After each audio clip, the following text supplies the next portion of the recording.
Welcome to The Point. I am your guest host, John Fugelsang, returning to the show again in spite of all your angry tweets and letters. So today is a very, very good show. We have three great points this week. One has to do with sex, kinky sex. One has to do with poverty and working people, and one has to do with God. And I'm glad about that because I think those three subjects are inextricably linked. Now, I come from an extremely Catholic family. My mother was an ex-nun, my dad was a former Franciscan brother, and I became a comedian because I could never afford the therapy I would need to overcome this. When I was 11 years old, I actually read the Bible, and it really helped me understand God a lot better, because whether you're an atheist or a believer, I like God, whether he exists or not. Based on the Bible, I identify with God's mood swings. Because when you read parts of the Bible, he does seem that he's a bit off his meds as deities go. He loves you, but you're an abomination. That's all mankind, I think, according to Exodus. Not just the gays. All mankind is an abomination, which means you're created in his image, but you still suck. And God loves you and will always forgive you unless he sends you to hell, where fire will burn your flesh and bone, except you're a ghost and don't actually have any flesh and bone. And he's almighty, all-knowing, and all-powerful, but deeply insecure and needs you to worship him. I'm 11 years old reading this. I'm like, that's not a God. That's an alcoholic dad. And we have this Old Testament God who's vengeful and jealous and tends to smite people when he's in a bad mood. That's how we know he's a man. All kinds of horrible things are committed by this God. And then he has this son who's this sort of left-leaning hippie who's big into nonviolence and loving everybody and forgiving people. And I always thought it was sort of like why men of my generation loved Star Wars so much. The Darth Vader, Luke Skywalker paradigm so closely reflected God and Jesus.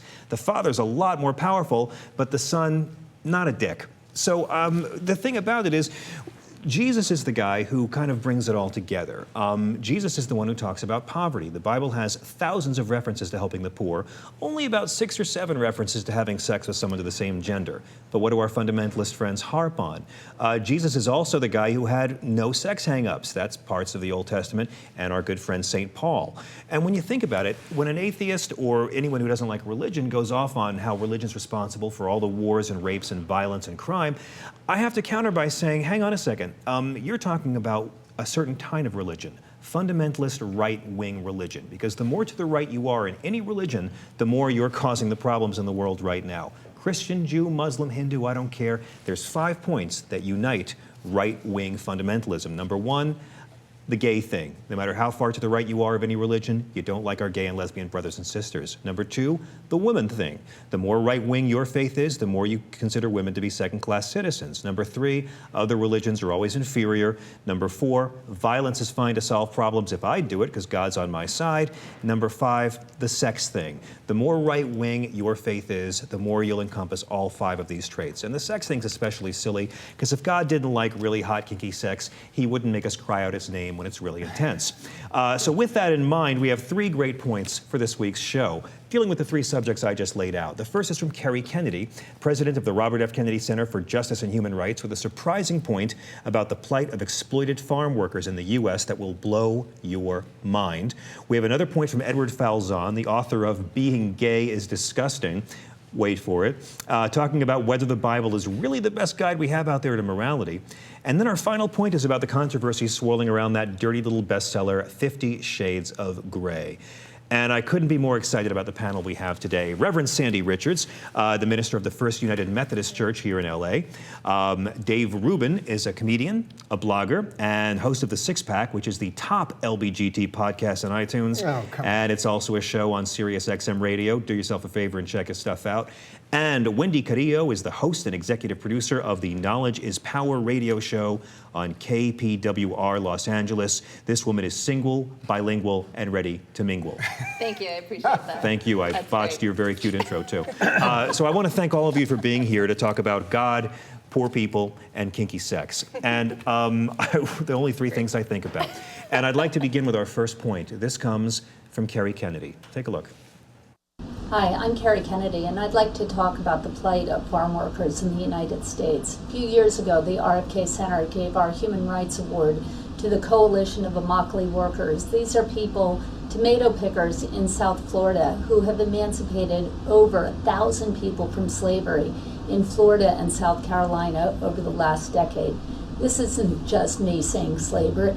This is federal indictments and convictions for slavery in the United States of people who are here illegally, some here legally on visas, on worker visas, and a whole slew of African American men who are born and raised here for generations and generations.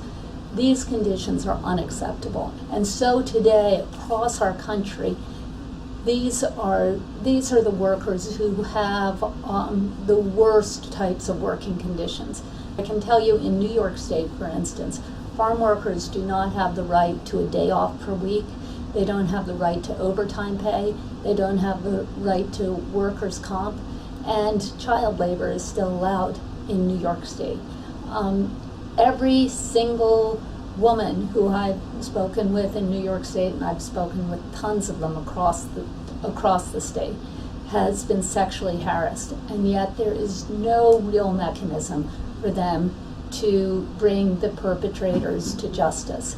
So this has got to stop, and the only way it's going to stop is through legislation which protects the farm workers and holds Big Ag accountable. I'm Kerry Kennedy with the Robert F. Kennedy Center for Justice and Human Rights. And thank you, Kerry Kennedy, for that very powerful video. You know, before we get to the panel, we should acknowledge that the Democrats are to thank for this. Back in the 1930s, of course, Franklin Roosevelt was trying to get some legislation passed for fair labor laws, and it was the Dixiecrats, the right-wing racist Democrats who later jumped ship to another party, who demanded that if he was going to pass this legislation for fair labor practices, it would exclude domestic workers and farm workers because they didn't want black folks having the same rights as Caucasians. So now that we got to dig into the Democrats, Wendy, let me ask you, how much do you think the average American knows, really, about the conditions that are faced by the farm workers who produce the food that we eat? I don't think the average American knows the amount of work that it takes to really work in the fields. It's more than just an 8-hour workday. It's back-breaking work. In the state of California alone, in the Coachella Valley, during the summertime, temperatures go up to the 3 degrees. And so I don't think Americans know that every summer there are countless farm workers that die simply because they have a heat stroke. So it's important that we understand that, and I just don't think that many people really think about the conditions of farm workers or where our food comes from, or much less, you know, the conditions of the workers or why certain workers are here. For example, the role that NAFTA plays and the way that immigrants have come into this country, or indigenous workers that are the new population of farm workers. So it's not just about understanding like where our food comes from, but the conditions surrounding how our food is produced. Yeah. You know, those two things go so hand in hand. We're so separated from our food. I mean, I live in New York City, where to me, eating the right way is going to, you know, Trader Joe's. That's how I somehow feel that I've done something positive, and you know that it's make it organic. You don't think about fair trade. It's kind of organic, but I try to. But where, you know, if you live in a big population center, we are so distant from that. Where can I go? Living in an urban life, I mean, where can you go? about Trader Joe's, which is that Trader Joe's has joined a coalition for the Coalition of Immokalee Workers, the people in Florida. These farm workers, for 30 years, they haven't had a raise. For 30 years, they've been making less than minimum wage. And they have come together, and they have, over the last 15 years, organized community, religious groups, and good-minded people who Trader Joe's has joined them to say that these Immokalee workers have an advocate. They have an independent organization that minds the store, so to say, to be sure that the workers are getting the fair pay, make sure they're getting their shade and rest and water, and so forth. And Trader Joe's has joined that. Now, the people that we want to join it are Chipotle.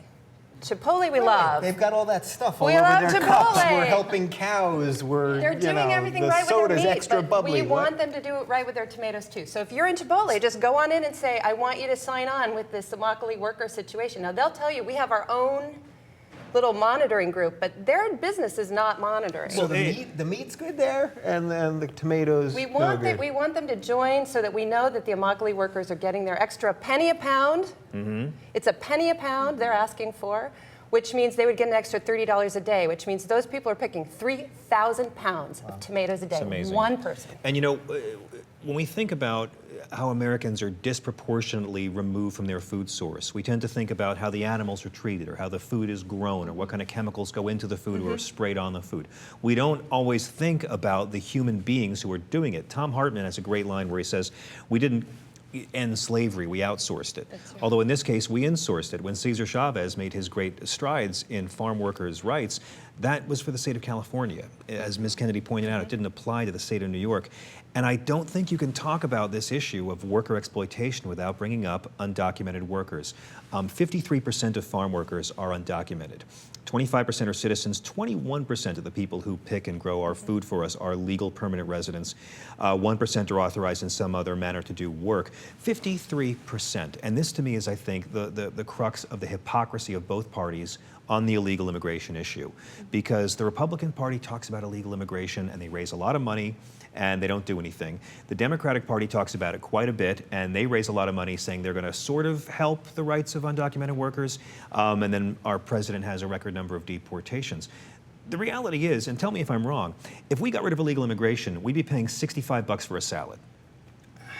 I wonder about this because that's sort of the mainstream think, that if we don't let these people in, that the prices are all going to go up. I sort of think that the markets eventually work themselves out and that people will take these jobs. I know everyone says, well, no American's going to work in the field.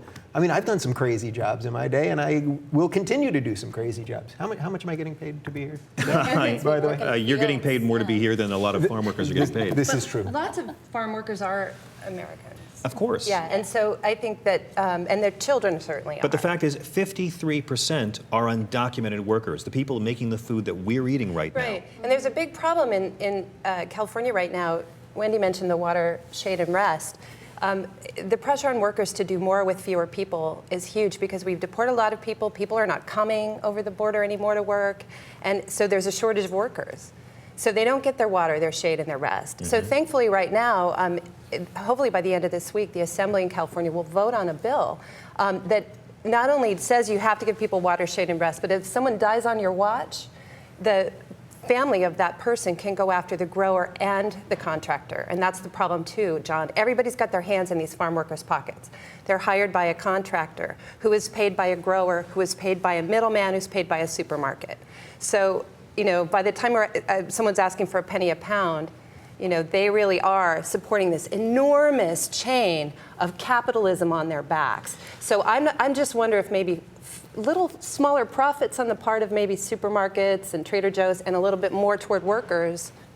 Well, do you think Americans would be willing to pay a couple of more bucks for their food if they knew that it was good food, that it was fair trade, fair labor food? Are we ready for that yet, or is it, you know, the wrong time to be considerate and be human? It's never the right time because right now people are facing foreclosure crisis, a lack of educational resources. There's all these other enormous barriers that the American people are facing, but we don't know like how much work it takes to really just farm and really pick the food that we eat. The United Farm Workers, I'm glad that you mentioned them, just celebrated their 50th anniversary.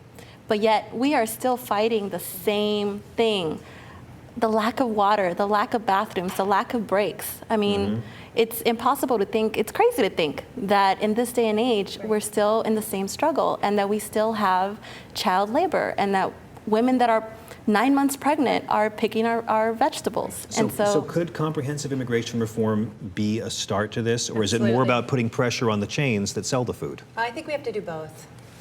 Yeah, I actually think it's more about the chains. The government doesn't really function pretty much across the board. You don't think so? I just don't. I'm not a big government guy. I don't know what they're doing. I don't even ask much for the government. I ask that I want to walk out of my apartment and not get shot. And if they can handle that, I think that's And you live in New good. York, so do I. We're doing all right, right? Yeah, and I have not been shot yet. So on that hand, they are doing okay. Yay for civics. But I think, to me, this issue is more about, you need, like, you know, a book. I didn't read the book, unfortunately, but I saw the movie Fast Food Nation. Yeah. And you know what? For a year after that, literally for a year, I think I made it to about 13 months, I did not eat McDonald's because it showed me how the whole system, everything, the whole... You don't look like a guy who eats a lot of McDonald's to begin with. That's when I turned it all around. Oh, I see. Before that, I was really... No, but that's... I think we need things in pop culture, sadly, because this whole nation Okay, is so you exposed yourself. Do Americans really just not want to know? Not to be cynical, but I mean, don't you think that if more... I don't think Americans are that heartless. I really don't. I think if more knew, they would care, and I think more, if they could see it, if they could touch it, if they could understand the suffering, they'd be willing to pony up a few more bucks and send a few emails to a few chains to try to make things better. Or hits their pocket, they'll make a difference. I went to New York and I bought a fruit salad and it was $12, something that I could get for $4 here in California, simply because this is a state where we provide fruits and vegetables just much more easy. Yes, that's your cultural advantage to this state. We New Yorkers are snobs about that. I'm just saying, but it's hard for people to pony up that money. Indeed it is. Well, we do want to know what you think most of all, so please, we're going to go to break, but take the second to let us know your thoughts. Hit the comment section here on YouTube. We really do read them, and we want to know everything you have on your mind. We'll be right back with the God stuff and the kinky sex stuff right after this.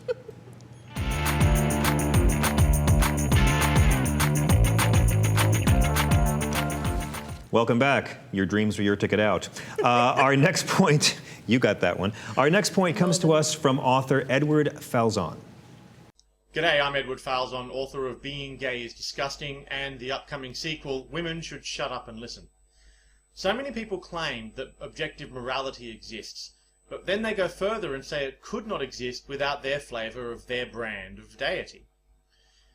But the only morality we can reasonably attribute to a given deity is that which is described in their respective holy books. So here's my point. The morality of the Bible is the most horrendous morality of all. Never mind lying, theft, or rape, they're comparatively mundane. We're talking about grabbing toddlers by the ankles and smashing their heads against the rocks during an invasion of a town that didn't even know you existed 2 days before. We're talking about slicing open the bellies of unarmed pregnant women. We're talking about forcing young virgins to watch their families slaughtered and then consigning them to sexual slavery for the remainder of their unfortunate lives. If any behaviour could be called objectively wrong, it's the behaviour of the Israelites. Yet these acts are not only permitted by biblical documents, they are codified and mandated. The good news is that nowadays we don't live like this. Not even the most horrendous, ignorant, hate-filled people like the Fred Phelpses of the world behave like this. So we need to pop the sacred bubble that surrounds the Bible, not by telling people to turn away from its morality, but by showing them that they already have, of their own free will, and that that's a good thing. Learn more about my Biblical Morality series and my 2012 Biblical Morality Tour of the United States and Canada at biblicalmorality.com. I thank you, Edward, for the video. A lot of points there. You know, one thing that I always get hung up on is when it comes to the religious debate, you know, it is easy to say that there's all this horrible stuff in the Bible, and of course, damn well there is. If you want to see incest and rape and murder and babies being ripped from their mother's wombs, this is the book for you. It's colorful. God's not exactly pro-fetus if you read the entire Bible. Let's just put it that way. Well, yeah, but that's not the whole book. Yeah. And you've also got this other guy, Jesus, the polar opposite of everything Mr. Falzon talks about, who is way too liberal for any of us to ever measure up to. Sandie, believe it or not, I'm going to address the first question to you. It's my wheelhouse, baby. You know, even if you don't like religion, there's no way to overstate how many murders, rapes, and crimes weren't committed in history because somebody was afraid of going to hell. We have no way of measuring how much religion helped civilize us as a species. Whether or not it's still relevant is certainly up for debate, but regardless of your beliefs, doesn't our whole moral code emanate from the good parts of the Bible? I think the moral code does emanate from, you know, there's lots of things in the Bible from which we draw our moral code. And I think that it's really the difference between what we call proscriptive and descriptive. There are stories about God saying, you know, oh, we have to smash these babies' heads against the rocks because they're going to grow up and be our enemies. But that didn't just happen with the Israelites. That was kind of the ancient Near East in general. It's a sort of a blood-soaked place. So I don't think that God is saying to me right now, this is what you must do. So, you know, Falzon's got a point that it probably was not a good idea then or now, but there are many other things. And Rabbi Heschel actually reminded us that in Exodus 22, there are some important rules about widows and children, about immigrants. Like you're not supposed to treat immigrants badly. You're supposed to welcome the stranger. That's what Sodom and Gomorrah is actually about. That story is actually about being good to travelers in your midst, not about gay stuff. Well, the gay sex business wasn't about like, oh, those guys are hot. No, it was about a couple of guys trying to gang rape angels. Exactly. That's what it was about. Yes, exactly. A funny book, kids. Check it out. Yeah, to frighten them. That's Sodom and Gomorrah. The story is not about consensual adult relationships between same-sex partners. It's about a bunch of guys who want to gang rape two angels of the Lord. They're called messengers. They think they might be I know spies. a place in Chelsea. That's right. They think they might be spies. But the point is, the Bible is a moral guide. Let's talk about the much vaunted Ten Commandments. It's actually a treaty between God and God's people in this ancient form of king and people. So what does God, let's say king, want from us? Does he want grain and gold and virgins? No. God would like us to take a day off. God would like us not to lie to each other. God would prefer it if we didn't steal from each other and so forth. So, that's a really good moral code. And if we were all about like actually living by it rather than just pasting it on walls of courthouses and so forth, I think we'd be in good shape. Is it really a moral code, or is it more like a top 10 tips for keeping your nomadic Hebrew tribe's numbers up? Well, that plus, I mean, certainly it's a great moral code to take care of the poor and the weak, and that's not in our nature. That's true. We are the species that invented altruism. Yeah, greed is a problem. Whatever your ism, capitalism, communism, whatever your ism is, greed is a problem in humanity. And the Bible has a lot of checks on greed. And the Old Testament has a bunch of really prophetic stuff, too. Well, that's why Jesus wouldn't be too popular among the current Republican Party. I mean, I don't know what you guys think. I have always viewed the Bible the way I view the Tea Party or Occupy Wall Street. You're going to see what you want to see when you look at it. And if you want to see love and acceptance and compassion, you'll find it. If you want to see violence and bigotry, you'll find that too. Right. It seems to me that fundamentally, we all just make it up. I will grant that Sandie knows more about the Bible than I do. I don't know Sandie personally, but I'm going to guess we live probably similar moralistic lifestyles. Probably. I'm not doing that much crazy stuff, and I'm guessing we're in there somewhere. We're all just making it up. It's as simple as that. You get up in the morning, and I'm not killing someone because of the Bible, and I'm not killing someone. You know what I mean? No, but some people are. We have a fewer abortion doctors because people think that the Bible tells them to do that, despite the fact that Jesus never really mentioned You're it. right, there is that making up part. You just got to pick a couple things, I think, that work for you, and then run with it. And when it really goes horrifically awry, then find the Bible or find the shotgun or the alcohol. But until then, we're just out here. We don't know what's going on. No, you don't know more than I know, and we're just doing the best we can, I think. People are born inherently knowing good versus evil. Like in your heart of hearts, like, I shouldn't be doing this, or this is bad, or this is something good. And it's up to us and maybe the way in which we're raised and how we act towards each other, and how we act towards whatever issue or obstacle we're faced against. And so it's really, this issue of morality comes down to like, what do you believe in? Right. And it's this issue of faith and like this divine spirit, whether you're religious or whether you're not, whether you go to church when no one's there, whether you pray at home, whatever it is that you find your own sense of morality and value is the way in which you're going to treat others. I do want to say something really quickly, though, about the idea of a faith community or community of people that you are with. I think that's really important to have a group of people who keep you in a check and balance, because we all know what other people's sin looks like. Right. And I think we have to kind of look at ourselves. And I think that's maybe what we're talking about.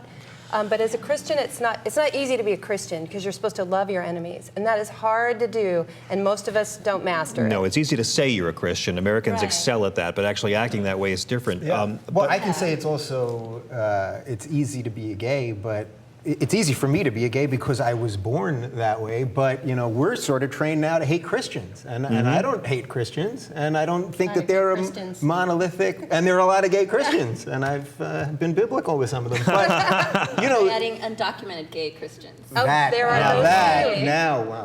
Well, it's make it the undocumented gay Muslims when you really want to upset Dick Cheney.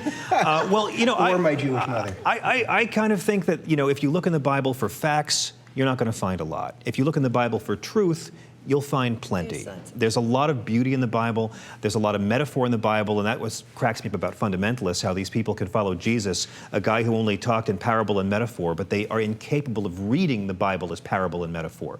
You know, I don't take Genesis as a literal story. I don't think the guys who wrote it intended it to be taken literal about talking snakes and what have you. Sandie, do you think that the best way to understand the Bible is to go all Mel Gibson and read it in Aramaic? I mean, how much do we lose in translation? It's like a big game of telephone tag. We lose a lot in translation, but even if you know Aramaic, you know, it's in a time and a place that's so foreign to us. You know, nobody lives like that anymore. And the Bible's actually it's written over many thousands of years, and many different people, many different languages, many different cultures. It's not just a book. It's depending on the tribe you're from, give or take 66 books, depending on you know. If you think the whole thing, or if you like what we call the Hebrew Scriptures and/or the Old Testament, you know, there's no one book. It's many different stories. The stories existed in the oral tradition, told around campfires, passed down generation to generation. Eventually, they wrote them down in Hebrew and Aramaic, later into Latin and Greek, finally into English, where it's undergone thousands of revisions with each passing year. And we're told this is the absolute, undiluted, 100-proof Word of God. It really is like a game of telephone tag. Jesus said, "Love your enemies," and Rick Santorum heard "Nuke Iran," right? Yeah, I guess.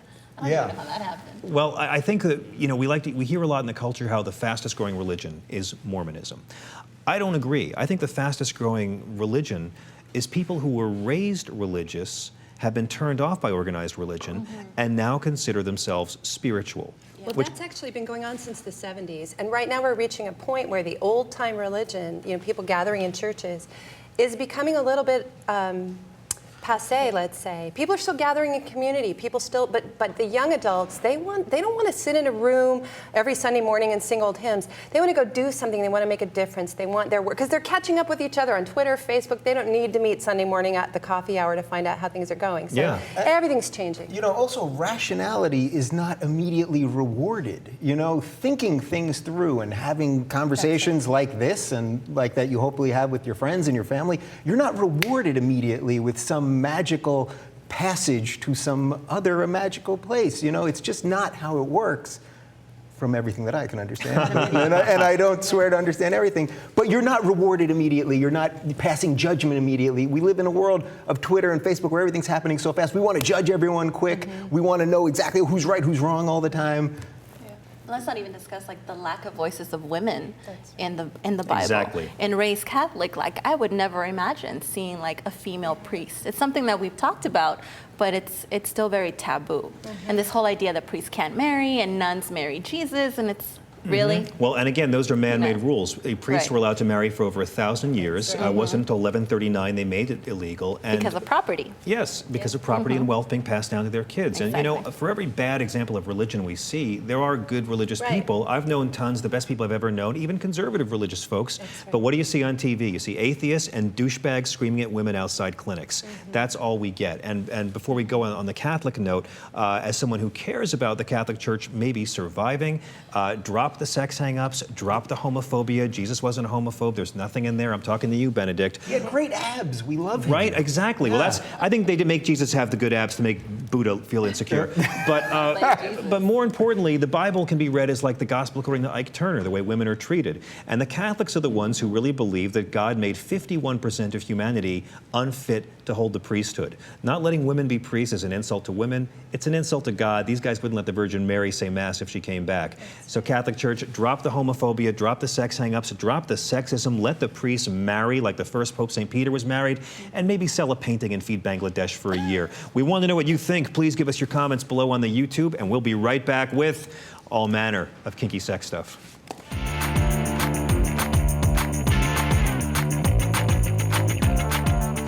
When you talk about how Americans are very sexually repressed, I think you can blame parts of the Bible and the Puritans. Don't ever forget, this country was founded by people so uptight, they got kicked out of England. Which brings us to our final point. Is about the dirty little book that's getting a lot of panties in a wad. That would be, of course, 50 Shades of Grey. We don't have a video for this, but of course you've heard about the book. It was actually based on Twilight fan fiction that spawned this, which probably explains why the male character is pale, sparkly, and prettier than the girl. And you know, it's led to a big and I think very healthy debate, both on BDSM in this culture, both on women and women's sexual pleasure, and to top it off, on how uptight really are we. So, since you're the deviant on the panel, here we go. I want to go to you first. Yes. Why do you think, considering how much erotica is published every year and how much erotic literature is published every year, why is this book causing such a stir right now? Well, much like everything else in America, we're discussing women's issues, and you bring it up to the man to start. I think it goes way beyond that. It goes way beyond that, exactly. I think the first part here is that women, anything related to women, men have porn. Men have porn. You've probably seen some porn in your day, and I've seen some porn in my day. It understands us. And it is simple, and it is direct, and it is there, and we don't need a book, and we can do it privately, and that's it. Porn, by the way, is romance novels for men, just so you know. It serves the not same the part ones of the I've cortex. seen. Oh, the same part of the brain, perhaps. 50 Shades of Grey, what this has done, I think it's great, and all the women that I've talked to think it's great, because there are so many parts of sexuality that we're completely afraid to talk about. And ironically, we're more okay talking about women's sexuality, and yet this book, which is really about the woman, is bringing up so much crazy stuff. I mean, imagine if this was about a man. You know, men have their sexuality it's like this. You know, you're straight or you're gay. Women, I mean, they're out at the clubs making out with chicks, and then they go home to their husbands. That straight or gay thing is pretty mixed up on men, too. Go check out... Well, it's mixed up, but it's not... That's really not... Check out Craigslist sometime for straight guys looking for straight guys for good times. I mean, you wouldn't be surprised. The ladies would be appalled. That is not anything I ever heard a straight guy would... thought a straight guy would well, tell me. I make it my business to study all manner of deviant behavior. I appreciate that. Well, here's the thing. Normally when we hear about women's sexuality, very often it's got to be in a joke form. I was one of the guys who didn't like Sex and the City because I thought it never took sexuality seriously. And I think that whenever we see bondage sadomasochism, which this book deals with, it's always dealt either in someone who's victimized or it's just for comedy. It's a gag, wacky, stupid people who do this crazy stuff. This is a book that takes it seriously, that takes the concept of submission as a form of sexual empowerment seriously. And I think that's why it troubles so many people and why it's being pulled off of shelves around the country. Well, we're looking at each other. Yeah, I don't know which one of you should have. Please. What do you want to say? Ladies, please. Hey, listen, like my friends are talking about it, and I'm just like, wow, you're reading a book? That's great. You know, like, yeah, No, that's the first thing that I Smut noticed. does a lot for literacy, I will give you that. Yeah. I think it's great. My exposure to the book, really, the text of the book, I haven't really read it, obviously. I don't have time. But the real reality is, the text I heard was Gilbert Gottfried reading it aloud. So that's not a good way to be introduced. Yeah, with his little tiny eyes. I mean, it's hilarious. He fixed the ball gag in place! Yeah. So that's the joke, which is the way that a lot of people are able to talk about it. Now we've laughed about it, now we can, but really I think what you talked about, John, was empowerment. And I think what we don't talk about with women and women's sexuality is the idea of consent. It's not about being overpowered or powering. It's not about who's the top and who's the bottom. It's about, is everybody there because they want to be and because it's good for them. It's not diminishing them, it's enhancing them. The other thing I've heard from women is that it's really the fantasy of the man who knows just exactly what you want without you having to tell him, which is what we all want. And now it's been handed to us in a fantasy form, apparently. So, you know, we want our husbands, our partners, or our lovers to just know what it is without us having to say. Well, a lot of people who didn't read the book claimed it was anti-feminist because it did deal with the subject of female sexual submission, completely voluntary and empowering for the character. But because Newsweek ran this racy cover story showing a woman tied up and enjoying it, it was viewed as being something purely for titillation and not for any kind of positive feminist aspect, which I think is kind of rubbish. Well, the idea that a woman can get pleasure from being submissive also goes into the idea that a woman can get pleasure because she is pleasing her man by being submissive. So there's all these other roles that play into that. The part that interests me the most about this book is that the libraries want to ban it. And that the state of Florida wants to ban the book from the libraries, or has, I think. I know, like because nothing squashes a movement like banning a book. Exactly. You know, that's really the way to get it done. If you really want people to read your book, get it banned from libraries. That's what you do. There's like a waiting list for this book. So it's amazing. I know women are passing it around. I heard that men are not liking it because the ladies are now like putting them to work, and the men are like, no, baby, it's like one and done. I'm not getting into this business. I mean, I don't think we'll see. generally men want to do all the work that this guy was doing. Which is probably the empowering part for to the get women. off. I mean, it's a lot of work. He was committed to this That thing. stresses a very good point that, the most erotic organ, as they say, is the brain. And a lot of men have a stereotype of just being into the physical experience and not the mental experience. And so for many women, they are drawn to S&M or to alternative forms of intimacy because of the mental element to it, which I think is great. That's the same thing I liked about Sex and the City. I didn't like the show, but I always felt if it gets women in Iowa talking about what kind of orgasm they're having, then God bless, then you're doing some good work. I think I missed that episode of Sex and the City. Oh, well, that's pretty much, Fortunately. it was orgasms and shopping. That was the show was about. Come on. That's like a Bible for women. Sex and the City is referenced like at every meeting we have, at any bar, at any lunch, at any dinner with my girlfriends. There's always the Sex and the City But reference. you and your girlfriends aren't as self-indulgent as those characters. I don't want to go down that avenue. I was disappointed. It's a little bit of fantasy. Absolutely. A gay man's fantasy of what being a single woman in New York is. Right. That's Sex and the City. Fabulous shoes. Great shoe. It's funny. I'm gay, as we've established several times here. It was not my fantasy. It was that niche gay that is always out there's fantasy. Yeah. The fashionista gay and the over-the-top gay. And in the second one that it opened with Liza at a wedding. Singing Beyonce. I've been to one gay wedding. Liza was not there. It was pretty understated. And yes, it was written, again, by all gay guys, which I thought was pretty odd because they weren't giving something that was a true reflection of their sexuality and their issues, but we somehow pawned it off onto what women were supposed to feel, and maybe that's why all gay guys and women went to the movie. Not the second and the one, straight my friend. guys were dragged there screaming. Well, I was disappointed, getting back to 50 Shades of Grey, to hear Brian Williams call it dirty. Because that's just a subjective word. And, we don't have any curse words for violence, for theft, for murder. All of our curse words reflect the human body or body functions. There's no bad words for murder or boy bands or any of the horrible things that befall our society. Wait, is One Direction not a dirty word now? So on the one level, it may seem like we have a very Puritan culture that we're so uptight about this book. On the other hand, we're a sex-obsessed culture, and we talk about it, and we talk about how sex-obsessed we are. Are we really as repressed as we blame ourselves for being? I think we're really at a tectonic shift. Brian Williams is old school, and I think it's done for him. So he's going to say dirty because that's what he was trained to say. Right. But now, like my 12-year-old kid is saying whatever, Brian Williams is afraid of. On his he's playing internet games with kids from all over the U.S., and they're talking about everything. Everything. Can I just say this is the hippest reverend I've ever seen? I don't know what's going on. But she makes a good point. When I was 10 years old, and this is in the 80s, every curse word I've ever heard in my life, I learned from another 10-year-old. There's nothing kids don't know, and that was pre-internet. Yeah. And when we see this being pulled off shelves, it reminds me of Blockbuster Video. When Blockbuster Video made it their policy to ban sexual films like The Cook, the Thief, His Wife and Her Lover, or Henry and June, or even Last Temptation of Christ for its sexual content because they were a family organization. Meanwhile, they have every teen slasher movie, every teen sex comedy, all that's there. But the films that took sex seriously scared them. And I think that's the vein this is tapped into. Yeah, I also think that because we have access to so much sex constantly, I mean, Maybe you do. Internet sex. Oh, there we go. Maybe. I mean, there's so much sexual content. Thank you. I had to turn to the Reverend for the sexual content to put that all together.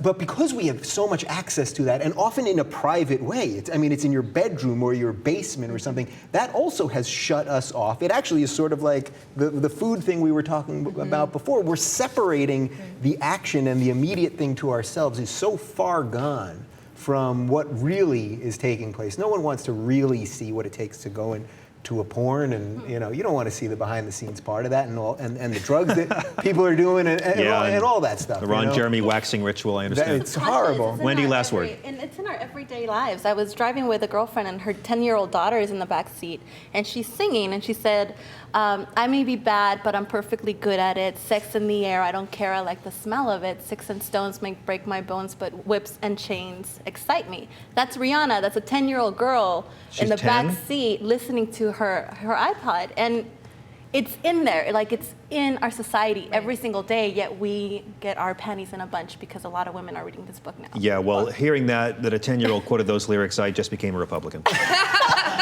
Rihanna, who was beaten by Chris Brown, who she's now back with. She's not back with him, and Chris know. Brown deserves to be passed around a cell block like a blunt at the Source Awards. All right. There you go. It has been a real pleasure being here with a panel talking about sex when I would strike out with all three of them. So I want to thank Wendy Carrillo, Reverend Sandie Richards, and Dave Rubin. Where can people learn more about you and your fine work, Rev? Well, you can look me up at sandierichards.com. Great. You can find me on Sirius XM, the Six Pack, sixpackradio.com, and I sadly am an addicted Twitterer. I follow you. At Rubin Report. Right on. Wendy? You can follow me on Twitter at Wendy Carrillo, and all my links are up there as well. And I am John Fugelsang. You can follow me at johnfugelsang.com or John Fugelsang on Twitter. That involves having to be able to spell the word Fugelsang. I want to thank our point contributors, Kerry Kennedy of the Robert F. Kennedy Center for Justice and Human Rights. You can find out more about farm workers' issues, and what a great video she sent us. Just dynamite stuff. www.rfkcenter.org. And to Edward Falzon, his book is titled Being Gay is Disgusting. And you can read his biblical morality blog at www.beinggayisdisgusting.com. I've been to some sports bars. The straights are pretty gross, too. And finally, for author E.L. James for giving us that horribly filthy, racy book that all those suburban moms are all fussing about. And I want to thank you most of all for watching The Point, the place where we can talk about the plight of the poor, the will of God, and the hotness of S&M with equal seriousness. Thanks again. Thank you all.